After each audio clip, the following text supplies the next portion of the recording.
Hello বন্ধুরা, আপনাদের কাছে চলে এসেছি পটল পোস্ত নিয়ে। পটল দিয়ে পোস্ত আমি আপনাদেরকে বানিয়ে দেখাবো। পটল পোস্ত বানানোর জন্য কি কি উপকরণ নিয়েছি আপনাদেরকে দেখাচ্ছি।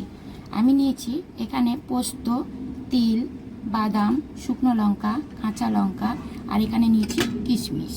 প্রথমে আমি পটল কেটে নিচ্ছি। পটলগুলো কেটে সাইজ করে নিচ্ছি।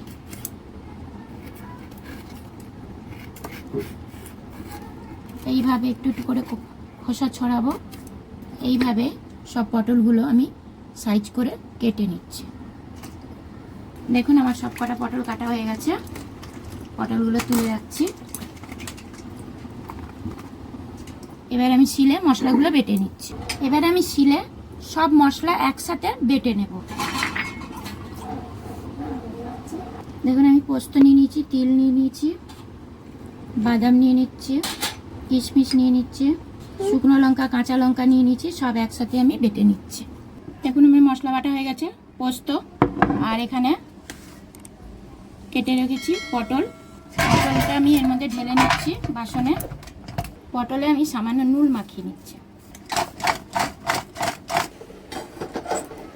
কড়াটা গরম হয়ে গেছে, সর্ষের তেল দিয়ে দিচ্ছি। প্রথমে তেল গরম হয়ে গেছে, নুন মাখা পটলগুলো ছেড়ে দিচ্ছি আস্তে আস্তে।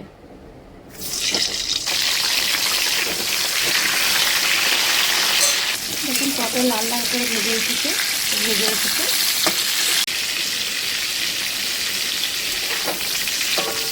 দেখুন পটল ভাজা হয়ে গেছে। পটলগুলো আমি তুলে নিচ্ছি।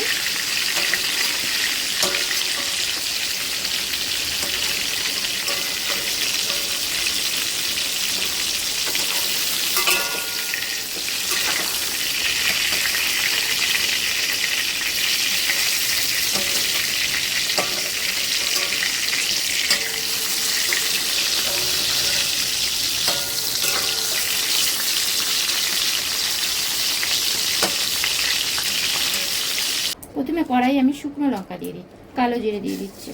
এবার পোস্ত বেটে রেখেছিলাম সব রকমের মশলা দিয়ে, সেটা ছেড়ে দিই। সামান্য একটু হলুদ দিচ্ছি, চিনি দিচ্ছি, নুন দিচ্ছি। ভালো করে মশলাটাকে কষিয়ে নেব। আঁচটা বাড়িয়ে দিচ্ছি। শিল দেওয়া জলটা দিয়ে দিচ্ছি।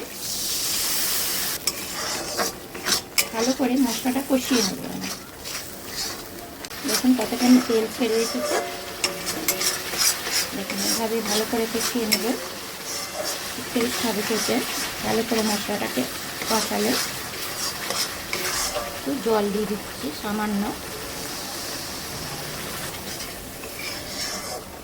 দেখুন তেল ছেড়ে গেছে, পোস্ত তেল ছেড়ে গেছে। দেখুন আমি এবারে পটল ভাজাগুলো দিয়ে দিচ্ছি। আঁচটা সামান্য একটু বাড়িয়ে দিচ্ছি। 5 মিনিটের জন্য ঢাকা দিয়ে রাখছি। 5 মিনিট হয়ে গেছে, আমি চলে এসেছি। দেখুন ঢাকা দিয়ে দিচ্ছি, হয়ে এসছে। আরও নাড়িয়ে দিই।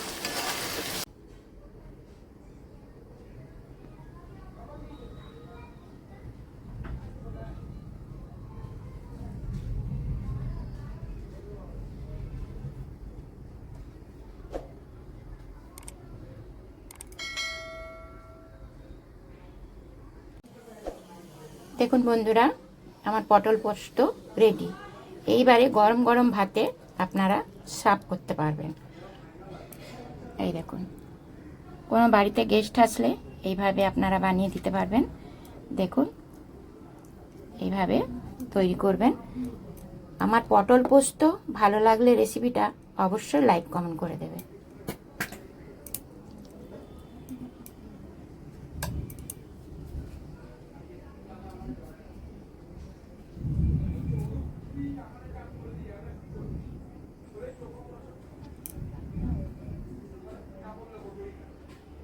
কতটা তেল বেরিয়ে গেছে দেখেছেন?